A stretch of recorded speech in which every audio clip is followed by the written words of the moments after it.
He inherited God-given musical talents. His passion was sports.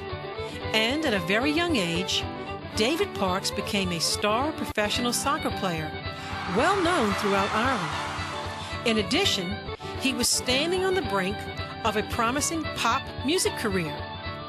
Then, suddenly, tragedy struck. After 14 years of fighting Crohn's disease and going through 13 operations, doctors told him there was no hope and he was given weeks to live. But, as we are about to hear, our Lord and Our Lady had other plans. I am so thrilled to be with my next guest. He goes back a long time. We go back a long time together. Exceptional, exceptional person, father and husband and singer, Mr. David Parks. Hello, David. Oh, I didn't recognize myself there, Susan.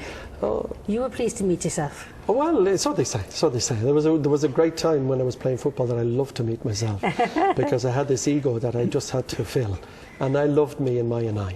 I developed Crohn's disease in 1977, so it was the height of the soccer career. So once that hit, I had to give it up. And then I fell out of the football straight into the music. Now, for those of us that might not know about Crohn's disease, can you give us a 101? Yeah, Crohn's disease is one of the most debilitating. It's very similar to colitis. And colitis and Crohn's would be sisters. Yeah. So you don't go out, you stayed at home and very painful. Awful. And of course an awful lot of weight loss. So I went from 220 pounds playing soccer, and inside 6 weeks I was down to 99 pounds. Wow.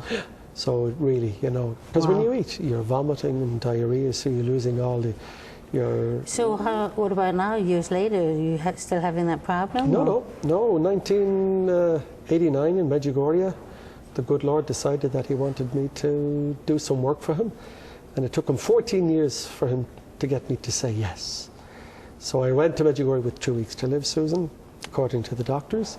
And through the intercession of Father Rookie from Chicago, who you and I know, we spent a wonderful trip together in Samoa. Yeah. And through his intercession in the graveyard at the back of the Church of St. James. And so would you say you received a miracle? Oh, without it, well, the doctors say I received a miracle too. So, I mean, for them to say it and to be positive about it is amazing, yeah.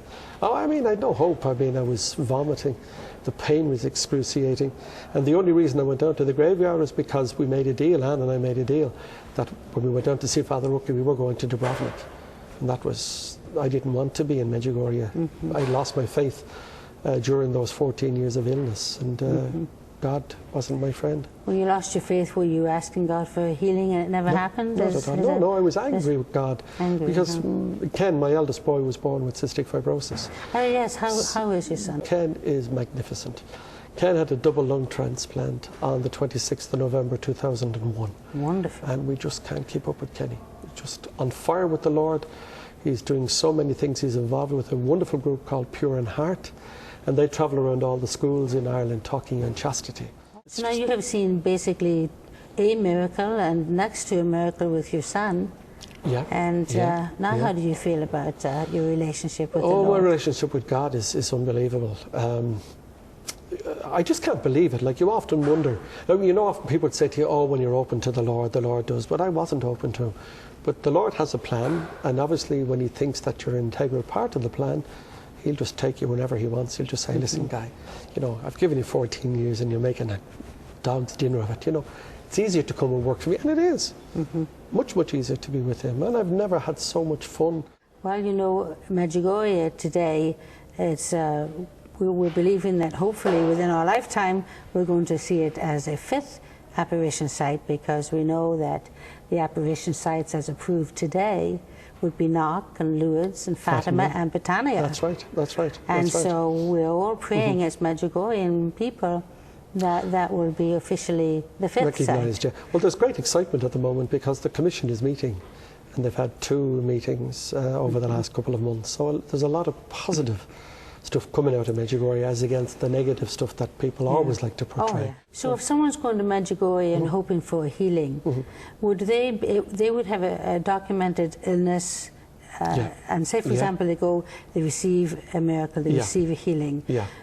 In order to proclaim that miracle, do they need to be documented that they actually have a They do, a disease? yeah, but it's not it's sort of the instant documentation. They like it to roll on for maybe a year or two just to see if the healing is prolonged, if it's a lengthy one. Yeah. And then they should. And then they go through it, but they have there's thousands of them already documented. You know, it's like Father Rookie that we talked about. Father Rookie has about 5,500 fully documented by the doctors of miracles. So we're in the presence of a modern day saint. When you talk about miracles and healings, what do you consider the greatest healing? Well, the spiritual miracles are the ones that I see in Medjugorje that make the biggest difference. The physical ones are my own one. I would call it the wow factor, because people say to you, you know, oh wow, you know, and it's insignificant really. It's the spiritual one, but you see, so many people don't talk about the spiritual one.